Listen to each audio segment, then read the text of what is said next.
वन्देऽहं श्रीगुरु श्रीयुतपदकमलं श्रीगुरून् वैष्णवांश्च श्रीरूपं साग्रजातं सहगणरघुनाथान्वितं तं सजीवं साद्वैतं सावधूतं परिजनसहितं श्रीकृष्णचैतन्यदेवं श्रीराधाकृष्णपादान् सगणललिता श्रीविशाखान्विताश्च श्रीचैतन्यमनोभीष्टं स्थापितं येन भूतले स्वयं रूपः कदा मह्यं ददाति स्वपदान्तिकम्। तप्तकाञ्चन गौरांगी राधे वृंदावनेश्वरी वृषभानुसुते देवी प्रणमामि हरिप्रिये।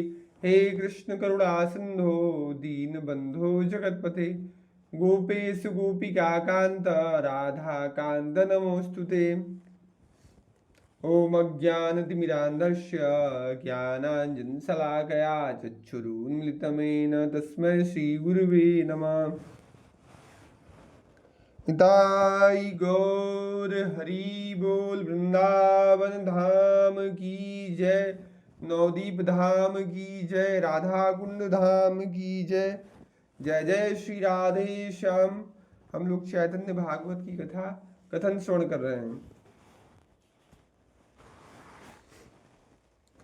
श्री नारद पुराण में कहा गया है कि जो प्रतिमा में भगवान विष्णु की विधि पूर्वक पूजा करता है किंतु उनके भक्तों के प्रति द्वेष करता है, वह सर्व अंतर्यामी भगवान के प्रति ही द्वेष करता है।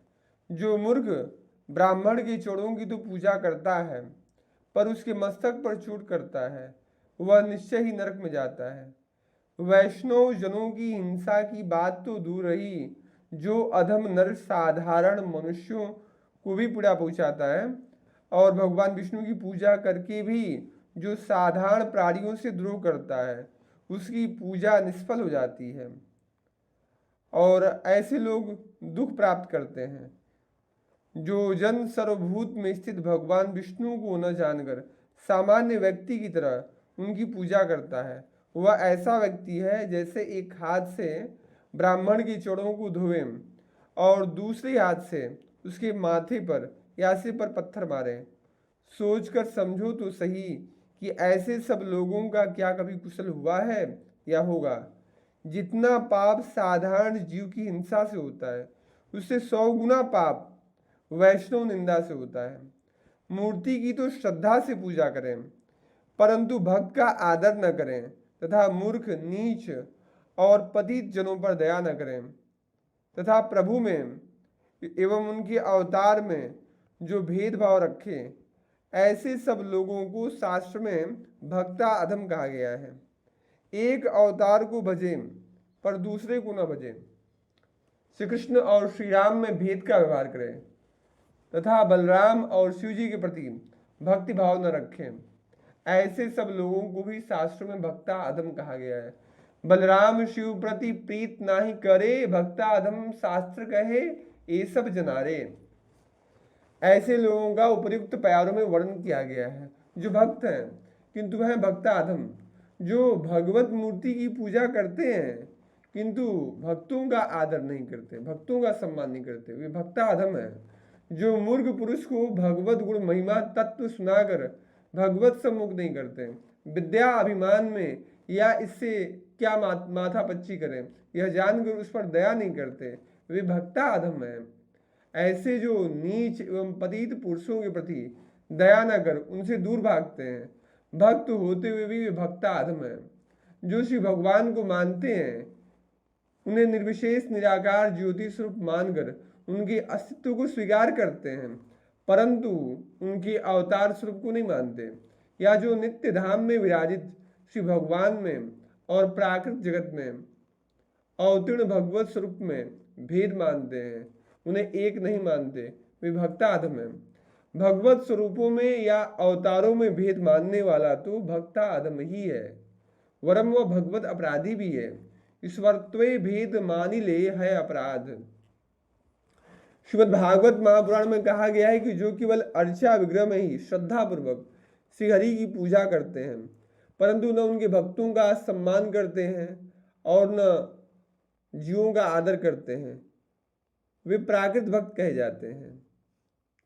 इस श्लोक से पूर्व के प्यारों में भक्ताधम भक्त के लक्षण कहे गए हैं।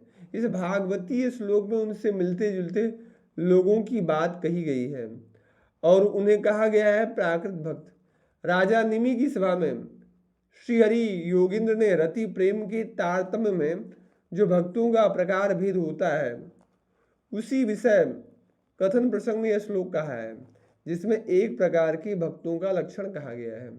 वे भक्त श्रद्धा से श्रीहरि की पूजा केवल उनकी प्रतिमा या अधिष्ठान, जिसे अर्चा विग्रह भी कहते हैं, में करते हैं, किंतु श्रीहरि के भक्तों में तथा अन्य किसी में भी वे श्रीहरि पूजन नहीं करते।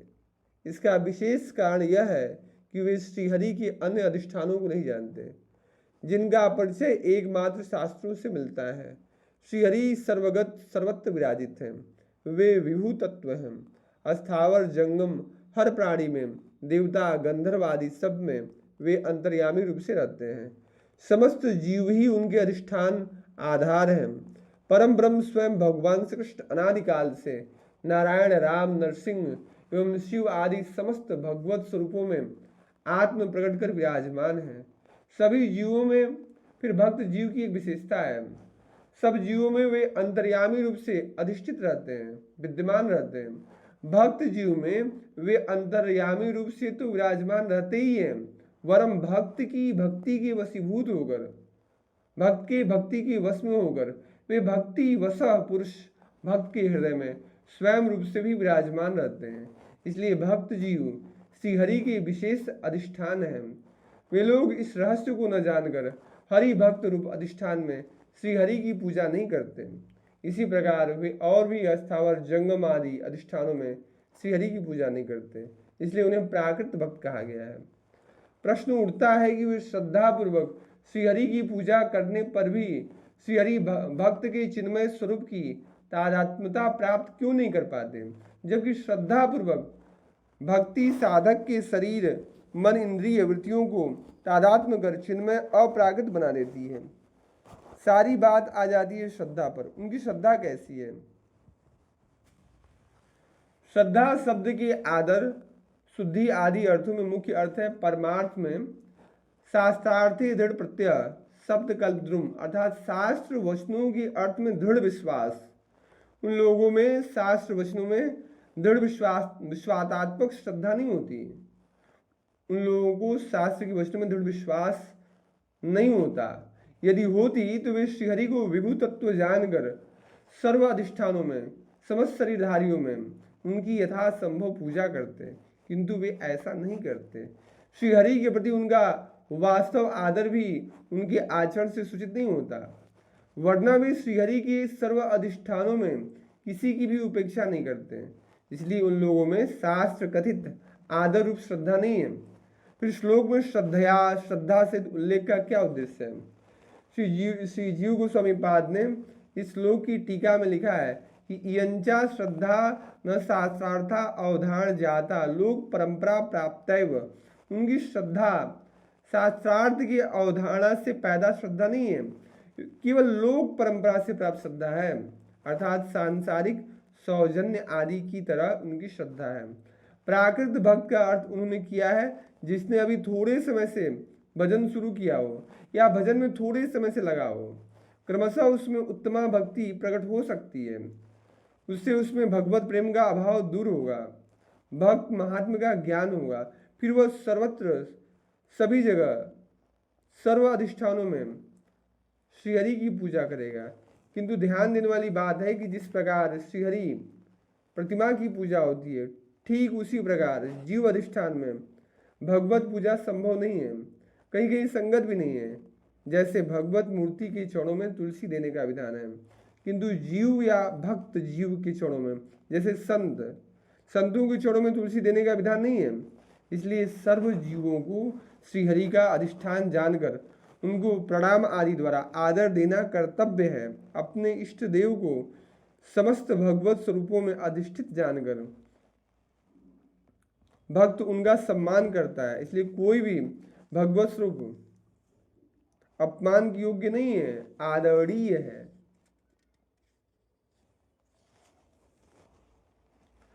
प्रसंगे कैल भक्ता अधमेर लक्षणे पूर्ण हेला नित्यानंद षडभुज दर्शने। ए नित्यानंदेर षडभुज दर्शन यह जे सुनय तार बंद विमोचन। यहाँ प्रसंग वश भक्ता अधम भक्त के लक्षण कहे गए हैं। यहीं पर श्री नित्यानंद के षडभुज दर्शन का प्रसंग पूर्ण होता है। नित्यानंद प्रभु के षडभुज दर्शन के इस प्रसंग को जो सुनेगा वह बंधन मुक्त हो जाएगा। जब नित्यानंद जी बाहरी दशा में आए तो वे रोने लगे। उनके दोनों कमल नयनों से महानदी बह चली। तब महाप्रभु ने सब लोगों से कहा कि व्यास पूजा तो पूरी हो गई, अब आप लोग कीर्तन कीजिए।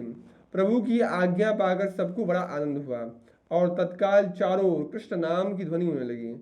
श्री नित्यानंद और श्री गौरचंद्र एक स्थान पर नृत्य करने लगे। दोनों भाई महामत हो रहे थे, किसी को बाहर की सुध न रही।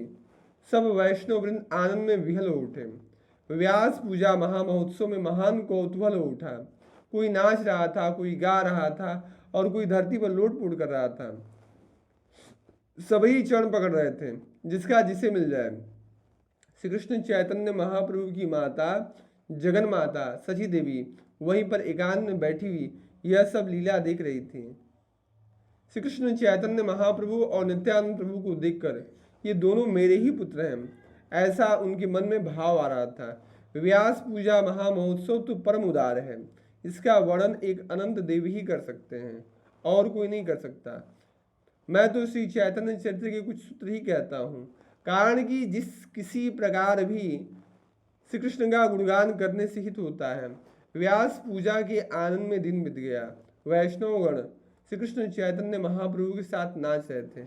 सब महाभागवत जन परमानंद में मतवाले हो उठे और हा कृष्ण कह कहकर रुदन करने लगे। इस प्रकार अपने भक्ति योग को प्रकाशित करके श्री कृष्ण चैतन्य महाप्रभु अपने सब भक्तों के सहित स्थिर हो गए।